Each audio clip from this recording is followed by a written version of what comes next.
Hello everybody, I'm SJM. Welcome to Skyopolis 5. This is my video for some tips and tricks on getting the chapter challenges finished for the first two installments. So just getting through the early game here, following through the quest line. It's pretty straightforward, no need to do a let's play type of thing for a skyblock, I don't think, but tips and tricks are always good.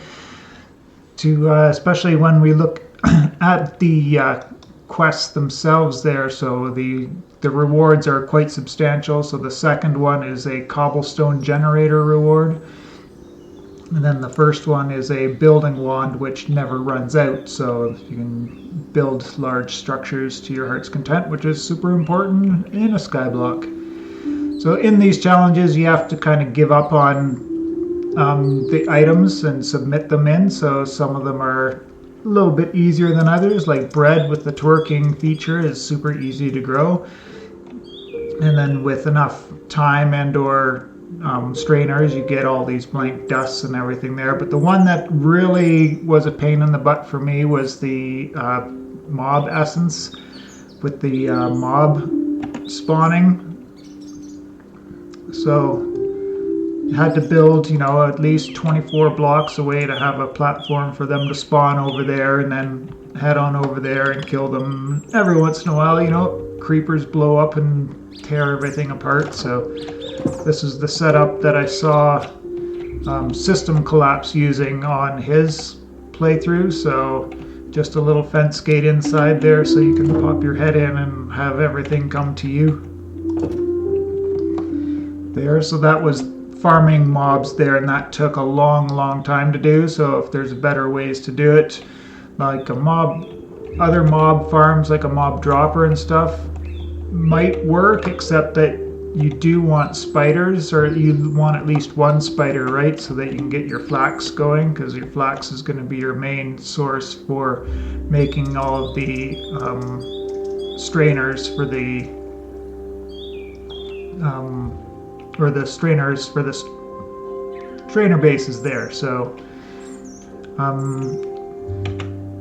so that was the big one there that took me the longest to get. And then the other one that I totally missed out on. So if you're looking for making these 4 tome of void undyings, comes up with this super complicated recipe, and then you just kind of forgive it. But then there's a whole bunch of different things up there, and you totally miss out on. It's just smelting up one of those blank totems, which is basically what, 8 pieces of clay.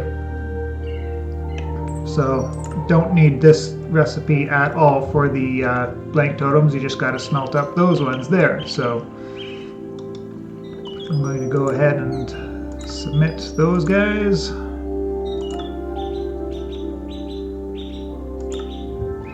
And then over here,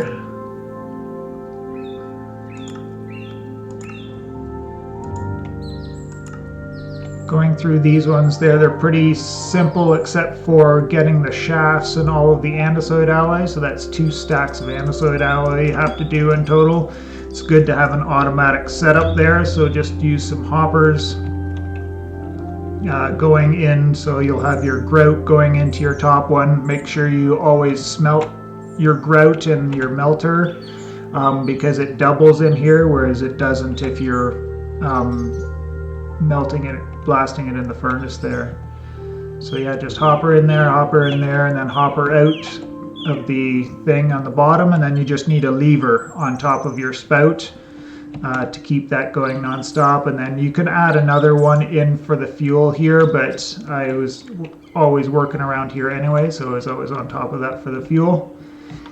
Similarly, when you're doing your bone meal, don't use your leaves at the very beginning, because those are a pain in the butt to come by. Just wait until you get up to the wheat section, and then you can backtrack and finish the quest for that. So those are a couple of tips for doing those little automations for getting like some of the bone meal that you need to get through the first stage, and getting all the andesite alloy you need in the second age there. So I had a real heck of a time trying to find a place to grow sugarcane. So originally I put down a water source. I was going to grow my sugarcane here. It would not grow at all here for some reason. So I said, okay, that's fine. Maybe it's too high up. So I decided to move it down to this level down here and tried it down here. Even though it was covered, I did punch a hole up there at one point to make it uncovered, but it still never grew down here anywhere.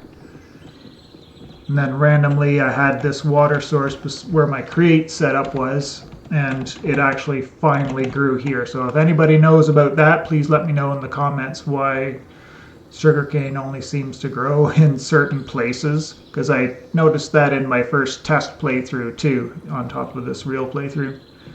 Speaking of create, to get the mixer going, you do need to do 2 step-ups on the gearing. So just be aware you go large cogwheel into a small cogwheel, and then if you wanted to make it more compact and come back in on itself, then you do need this spacer in between. I didn't need it here other than to make things just a little bit more handy for me to use the basin in, so that's why I have it set up here.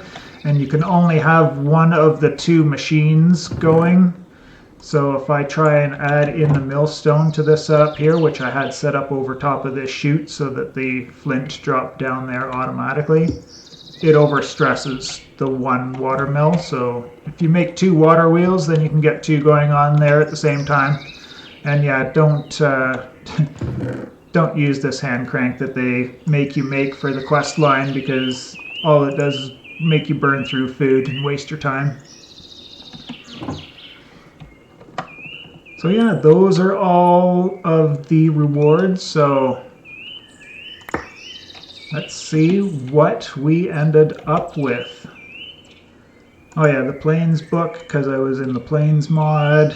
Did a helicopter and flew around to a couple of islands just to see what the treasures are like there. There's some dirt there, but dirt and some string, some saplings, not very much at all. The helicopter is definitely the way to go. I wouldn't want to try and land a plane on one of those islands, that's for sure. And the balloons, they've got a treasure chest in the bottom there, and they're all made of wool, as you can see. 11 loot boxes.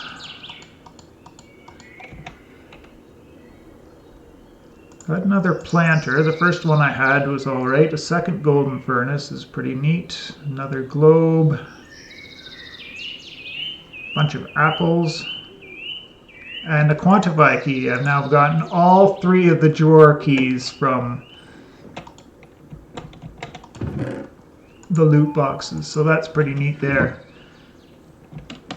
So yeah, that's just what I wanted to share. If you've got better ideas for a mob spawning area, please let me know in the comments down below. I had thought about building a mob dropper, and then the spiders came into the equation, although you could probably just build an area to get 1 spider so that you can get your flax going, and then just do the mob dropper for the other stuff to get some passive items coming in, because we're gonna need some bones for making the portals to the other dimensions and such later on in the pack. Looking forward.